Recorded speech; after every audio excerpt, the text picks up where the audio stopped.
साथियों, पिछले कई दिनों से लगातार हम लोग भारतीय जनता पार्टी की सरकार की चीन नीति पर हमला बोल रहे हैं। उसका कारण बड़ा स्पष्ट है। प्रधानमंत्री बार बार चीन के राष्ट्रपति के सामने नतमस्तक होते हुए दिखते हैं।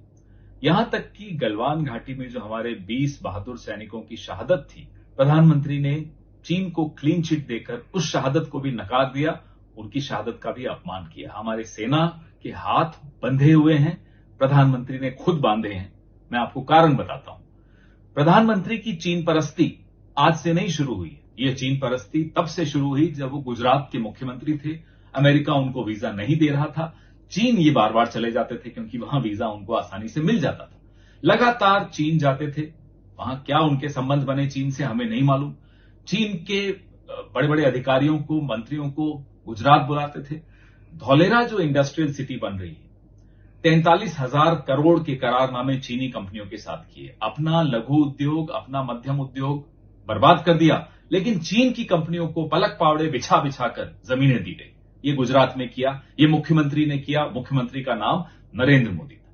यहां तक कि नरेंद्र मोदी जी की चीन परस्ती का यह आलम है कि गुजरात के स्कूलों में मैंडरिन कंपलसरी करने की भी एक योजना ले आए थे। वो नहीं हो पाई। कांग्रेस ने उसका विरोध भी किया।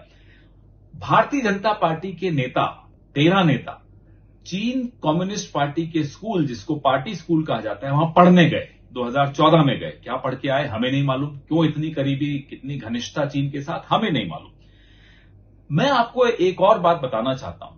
ये बार बार कांग्रेस के विषय में बात करते हैं। चीन को सबसे करारा जवाब राजीव गांधी की सरकार ने ऑपरेशन फैल्कन में 1986 में दिया, जब इसी तवांग सेक्टर में चीन ने कुछ शैतानी करने की कोशिश की। उस वक्त जनरल सुंदर जी थे। राजीव जी और जनरल सुंदर जी भी अच्छी टीम थी। राजीव गांधी की सरकार ने फौज के हाथ नहीं बांधे हुए थे। ऑपरेशन फैल्कन हुआ। ऑपरेशन फैल्कन जब हुआ, चीन घबराहट के मारे नेगोशिएटिंग टेबल पर आया। फ्लैग मीट हुई, नहीं तो फ्लैग मीट भी नहीं होनी थी। फ्लैग मीट के बाद चीन पीछे हटा। पीछे हटने के बाद राजीव गांधी ने उस मौके का पूरा फायदा उठाकर अरुणाचल प्रदेश को एक राज्य घोषित किया। ये होता है राजनीतिक इच्छा शक्ति।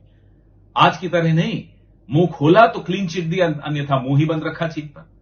ये चीन से घबराहट प्रधानमंत्री की, इसके पीछे कोई राज है। वो राज क्या है, ये पूरा देश जानना चाहता है। आप चीन के आगे नतमस्तक क्यों हो जाते हो? आप चीन के आगे घबरा क्यों जाते हो? आप क्यों चीनी कंपनियां, वो भी ब्लैकलिस्टेड चीनी कंपनियों को ठेके दे देते हो? आपका क्या रिश्ता है चीन से?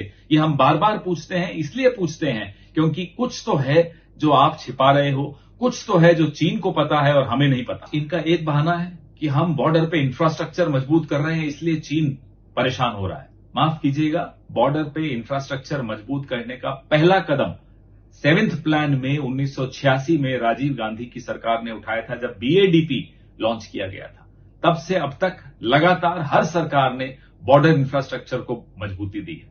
मनमोहन सिंह सरकार ने 2000 किलोमीटर लंबा ट्रांस अरुणाचल हाईवे की शुरुआत उस सरकार ने की थी। ईटानगर रेलवे स्टेशन इसने कंप्लीट किया, मनमोहन सिंह सरकार ने बनाया था।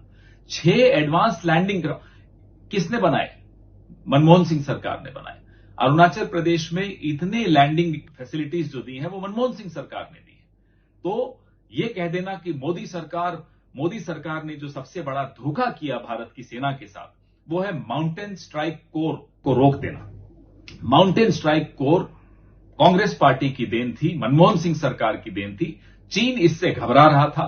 मनमोहन सिंह सरकार के जाते ही और मोदी सरकार के आते ही माउंटेन स्ट्राइक कोर को रोक दिया गया। आखिर कारण क्या था? क्या दबाव था मोदी सरकार पर? किसका दबाव था मोदी सरकार पर कि माउंटेन स्ट्राइक कोर का काम रोक दिया गया? क्यों उसको आपने बजट नहीं सैंक्शन किया? क्यों आपने उसको एकदम ठंडे बस्ते में डाल दिया? क्या चीन का दबाव था? और अगर चीन का दबाव था, तो आखिर कारण क्या है कि चीन के आगे आप दब जाते हैं, मोदी जी?